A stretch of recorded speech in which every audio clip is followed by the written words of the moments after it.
Chapter 12. Glutton and Addict. I remember when Glutton joined the squadron. None of us could believe our eyes. He was the largest human any of us had ever seen. When the Hezo captured him, he weighed 200 kilos. 200!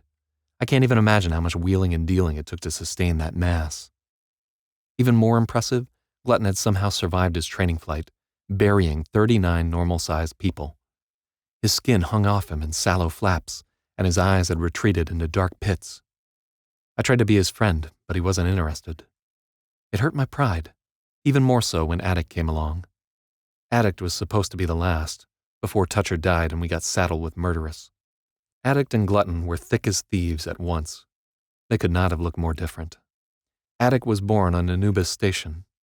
He had spindly limbs and big knobby quarter-gravity joints. Glutton was raised on Gon at 1.6 G. He was actually big-boned, on top of his ridiculous obesity. Even now, in his deflated state, Glutton still had a kind of cherubic quality to his face. There was a sense he was once the apple of someone's eye. Addict had a face not even a mother could love, and I mean that literally. He was abandoned at birth. He told us his story with an amputee's nonchalance.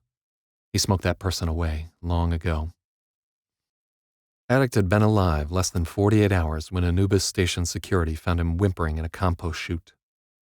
He weighed just 1,500 grams. The woman who gave birth to him was nowhere to be found. Somehow, she'd managed to conceal her unauthorized pregnancy for 7 months. She gave birth alone, in a plumbing access shaft. There were habitat modules ringing the shaft. 10,000 people surrounded her, but no one heard a peep. After all that fear and suffering, she dumped Addict in a chute and disappeared. They never figured out her identity. He must have been one ugly baby. Things didn't improve. Addict's face was cadaverous, lined with pale welts where the Hezo had boiled away his tattoos with lasers. His eyes were too intent. They would linger while he puzzled out what he could extract from you. Glutton was the same way. The men each had a hunger they couldn't conceal, an overwhelming desire for more than they were allotted. I doubt the two would have become friends if they'd met on the outside. At best, Addict would have traded Glutton his rations for dope precursors. But here in prison, the pair became inseparable friends.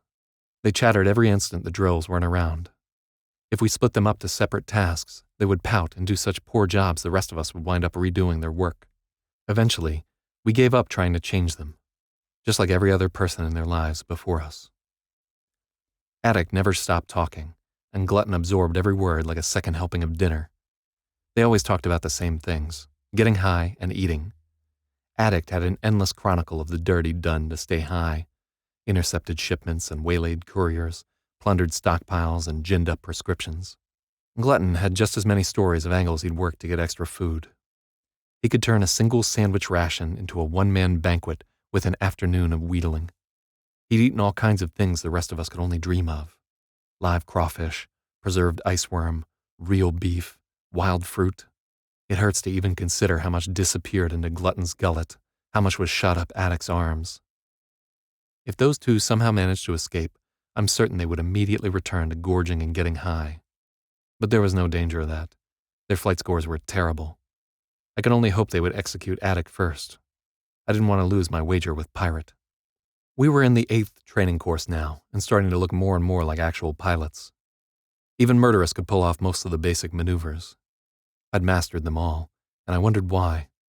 Why was there so much focus on movement and none on targeting? It was all preamble, no punchline. They were training us like fighter pilots, but what could a squadron of pilots do against the collaborators? The drills kept cranking up the difficulty of the training sessions. They made us race, setting up obstacle courses of glowing beacon rings and comparing our times. Whoever was slowest didn't eat, and it was always Glutton. The drills caught Addict sharing his food with Glutton. Both inmates caught a beating that landed them in the infirmary for a week. This meant they were a week behind in training when they recovered. Their times got even worse. I noticed some circuit times declined after Addict and Glutton returned, especially Liar's. On one run, Liar came in dead last, overshooting a turn I thought he could have easily made. The fool was going to get himself killed. After his day without food, Liar outright asked the rest of us to sandbag. He'd worked out a rotation of tanked runs, so no one would miss eating for 2 days in a row. No. Murderous was the first to refuse. Corrupt declined with a bit more hand-wringing diplomacy. The rest of the squadron turned to me. "Fuck that," I said. A week later, we stared at Glutton's face through the thick glass of the airlock porthole. He was too exhausted to weep. I wound up losing that dinner after all.